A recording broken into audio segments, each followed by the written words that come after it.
Les transferts monétaires en faveur des familles défavorisées du Grand Lomé ont démarré le 31 juillet 2023.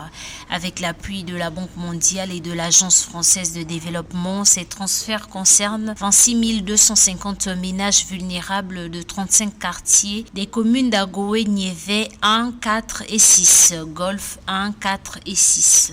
Le Togo expérimente depuis quelques années des programmes de filets sociaux visant à réduire la pauvreté.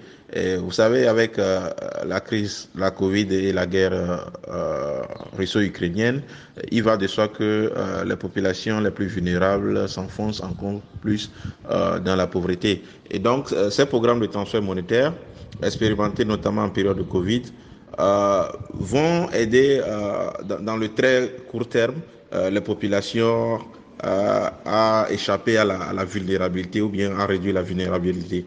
Selon la ministre chargée du développement à la base, Myriam Dossou Almeida, cette nouvelle phase met un accent particulier sur la résilience socio-économique de 15 000 ménages les plus pauvres. Ceux-ci bénéficient d'un accompagnement spécifique pour le développement des activités génératrices de revenus afin de sortir définitivement de la pauvreté au-delà du projet. Il est vrai que il faut réduire la vulnérabilité, mais il est aussi tout aussi vrai qu'il faut mettre plus l'accent sur ces projets structurants qui vont permettre à ces populations-là de s'autonomiser financièrement pour une meilleure réduction de la pauvreté au Togo. En œuvre depuis 2017, le programme Filets sociaux de base était jusque-là concentré sur les populations vulnérables de l'intérieur du Togo. Pour rappel, cette phase additionnelle du projet de filets sociaux de base est appuyée conjointement par l'État togolais, la Banque mondiale, la coopération française à travers l'Agence française de développement,